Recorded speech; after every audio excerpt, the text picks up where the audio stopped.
like people.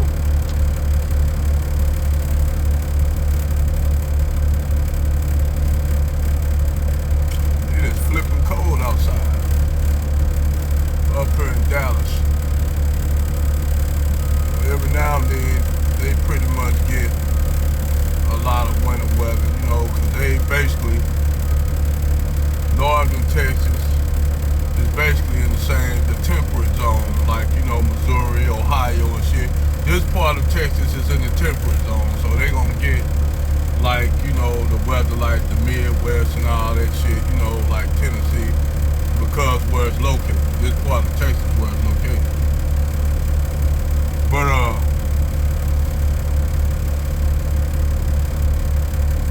like, when it comes to African immigrants, my part two on this subject, I don't have a problem with African immigrants at all, you know. I get along with African immigrants no matter what their background is, whether they Nigerian, Igbo, Yoruba. I met even a few brothers that's driving over here that's Fulani. I met a brother that's a Fulani. I say that's a rarity to have you over here, brother. Normally y'all don't leave too far from home, you know. But he was a Fulani. So I meet all kind of, basically people from all walks of life, you know. And everybody I could say I met, you know, are pretty good, you know, good people that's out here on the road. I try not to be discriminatory, you know. It's like this. Everybody want to throw this excuse up to why black people ain't doing well and why everybody else doing well. I like, first of all, everybody else practice group economics. We don't. So a lot of shit, even if they were to give black Americans reparations, you still got Negroes that want to be able to operate and do what they want to do. You know, that's just real spiel.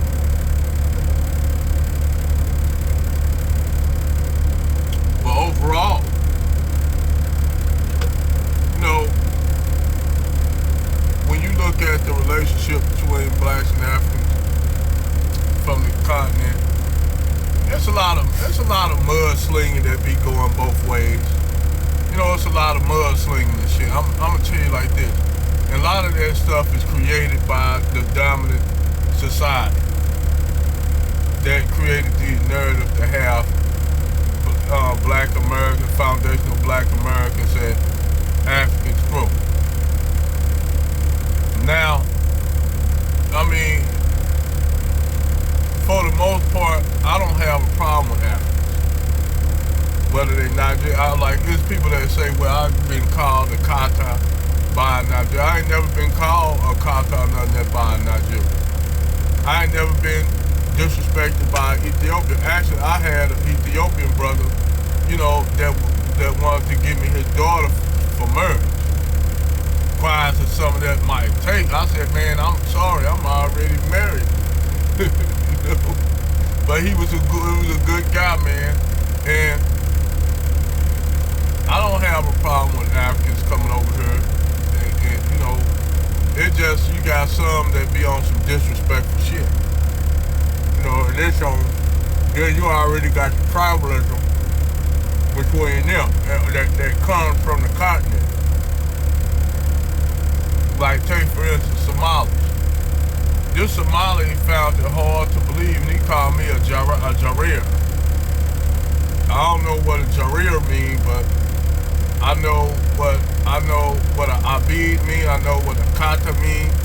But what a Jarir, you know, I ain't never been called that by, you know, he didn't call me that personally, but he said we were talking about the subject matter of women from other countries getting influenced, you know, by FBA women, you know.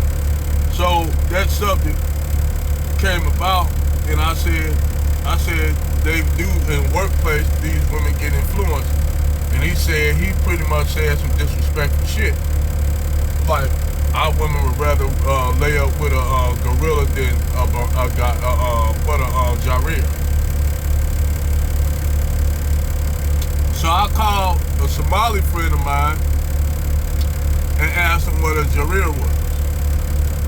And basically, it's the same thing as a kata. Same damn thing, but just Jarir. Because, you know, a lot of you gotta be disrespectful because the whole concept of a Somali girl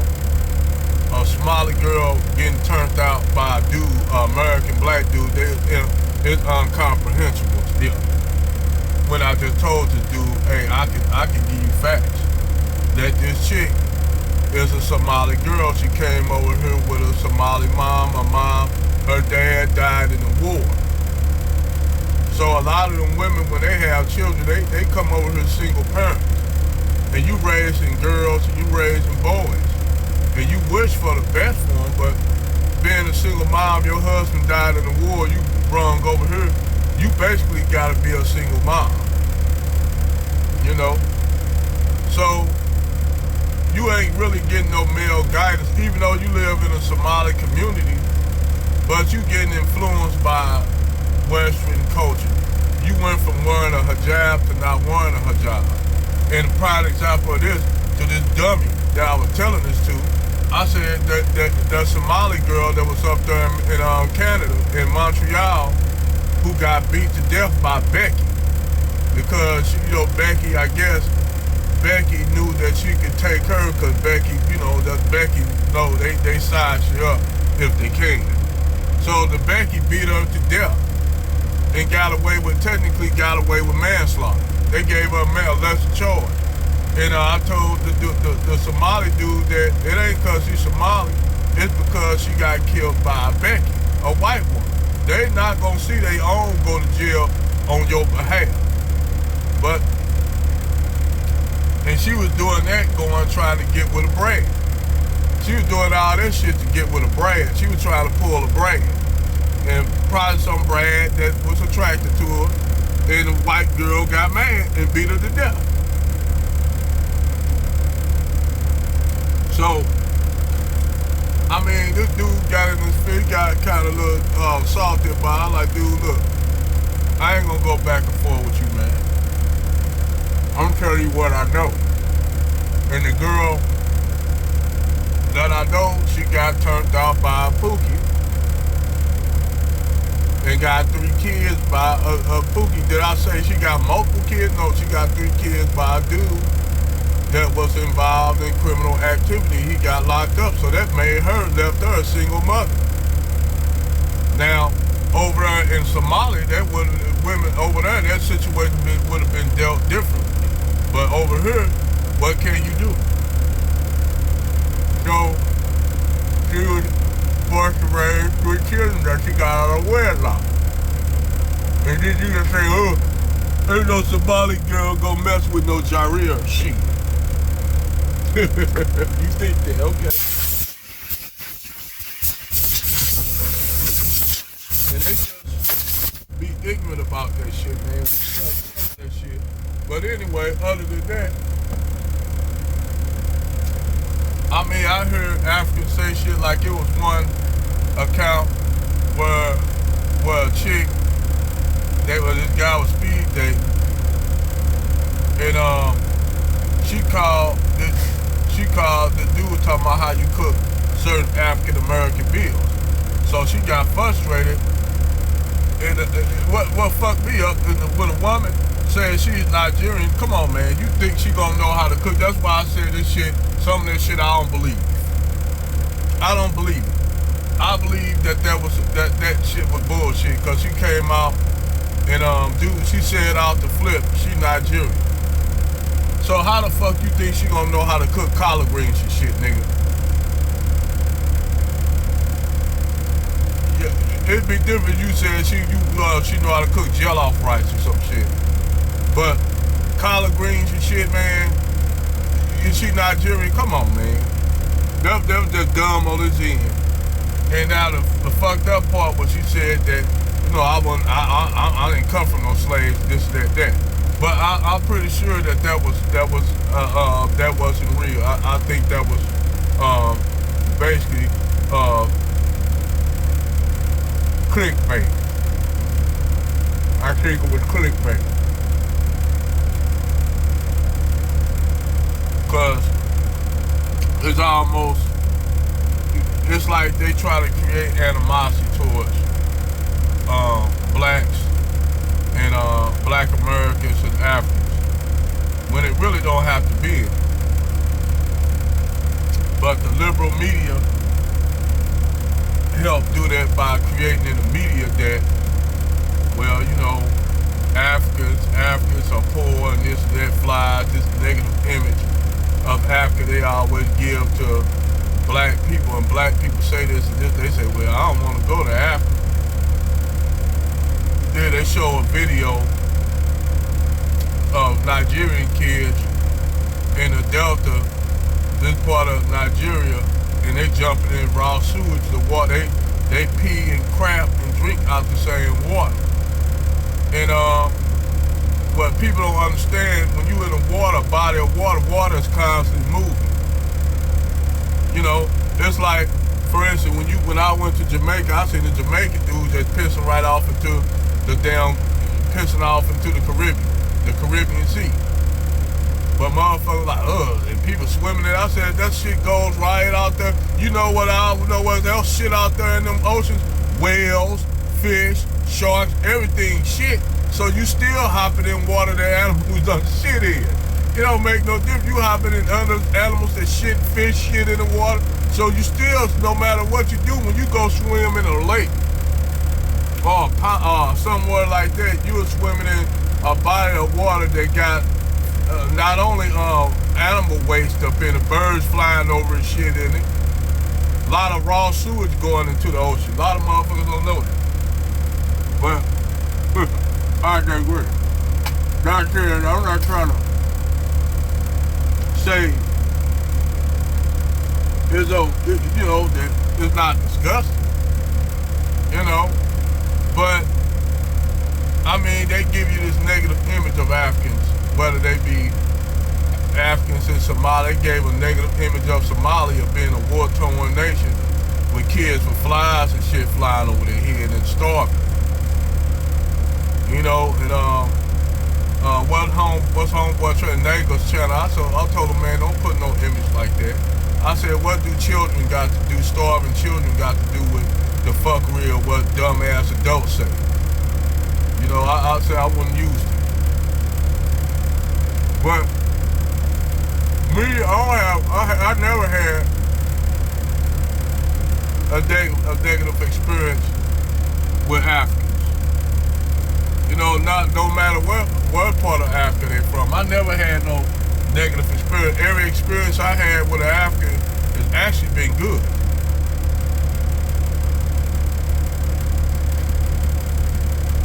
You know what I'm saying? I never had no negative experience.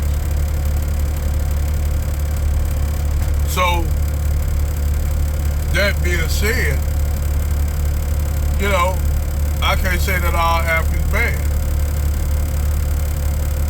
You know, I had good experiences, a lot of them. I met a lot of them, besides for the ones that be on some racist ass shit online that you don't see no face.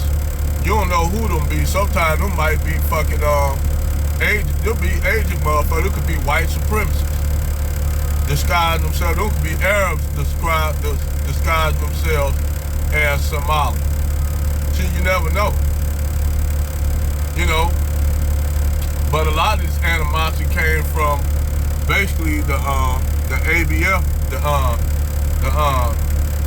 FBA movement, which, don't get me wrong, I do support it because we gotta have our own identity, you know. And even though we're of African descent, we still Americans. We're Americans. Hell, I mean, shit. I mean, I would like to go and visit Africa, and maybe one day I will maybe have enough money where I could go stay. But America's my home. Yeah, America got its problems. No doubt about it. America has its problems. But I'm not gonna cut and run from something that my ancestors fought and died for. You got Negroes that wanna run and then turn around and call Africans, say they running over here, and they trying to run anyway. Because they say, I'm tired of dealing with white supremacy, this and that. Well, you're gonna deal with that globally. You know, you're gonna deal with white supremacy globally. You dig? Not just in America, in Africa, in a small form. Because everything the white supremacists do affect everything globally. For instance, I don't know if that's Sierra Leone. Yes, I think that Sierra Leone kicked the French out, a French mining company out that was mining the country for, I don't know, some mineral wealth. And they kicked the French out. They told them they gotta go. You know what the French did? The French destroyed all their equipment, their machinery, and equipment. You know, just being fucking stubborn, because they got tired of being a country. These African countries are getting tired of being raped. They are getting tired of their resources being taken from their countries and going up there to help Europe, to build Europe up. And then when those people go up there to Europe, they face all kind of racism from the same company, from the same countries where they stealing all the resources and shit. Like they don't remember that they getting the only reason why their countries are rich all because of the vast resources they taking from the African continent. I guess they catch amnesia about that shit. They just get dumbfounded like, duh, oh, you can go back to Africa, go to your piss poor country that we stealing all, siphoning all the resources from and keep y'all in poverty. That's basically what that shit sounds like to me. So, by the African nations kicking all these Europeans out,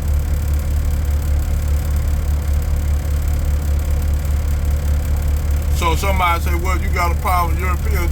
Hell yeah, I do. When they take it, they ain't giving back. That's the problem. They taking, they ain't giving shit back. They'll call themselves doing some philanthropy and shit. Send a few people to Red Cross and shit, which ain't doing nothing but sterilizing the women, giving them rice, putting sterilization in the rice and shit. They don't talk about that, how they putting sterilizing women by using the food. They try to lower the black population in Africa. The wicked, crooked shit that these European NGOs are doing, and think nobody don't know about the shit. So when African Americans coming on, we know how these white people operate because we've been dealing with these motherfuckers for 400 years. Nothing against white people, I'm talking about motherfuckers like them. We've been dealing with the racist, white supremacist motherfuckers for 400 years. So we know how they operate, we know their motif. We know how they work, we know how they move, we know how they fight. We know everything about them. That's why they do their best to keep black Americans subjugated, because they know if we get any kind of somewhat power, we know how they operate and we know how to deal with them accordingly. That's the thing. That's why they don't want black people to get our own autonomy, our own motherfucking freedom. Because if we got any kind of autonomy where we can do some shit they can't, they won't be able to do no more Black Wall Streets and shit like that no more. They ain't gonna be able to do that shit. And if they do it now, say like if black people just decided one day stop doing all the bullshit we doing to decide we're gonna build our own community, which we can.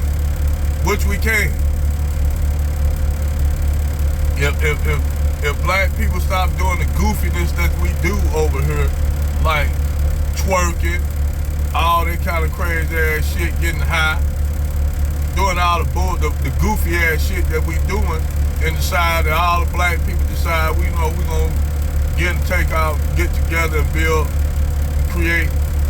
and start creating black communities again. Hell, you can do that without reparations. Reparations will give it a goddamn boost. it'll give it a light years head start. But shit, we can start right now on that. You know? But like I said, there's a whole lot of mudslinging on both sides of you know, this topic. Like I said, it's African brothers and sisters that ride with us. I ain't gonna take nothing from them. Some of them got channels right up here on YouTube that I support. I ain't gonna say that all Africans don't like black. I'm not gonna say that, because I know a certain group of people creating a division that like it like that, because that's how they keep power. So this is my part 2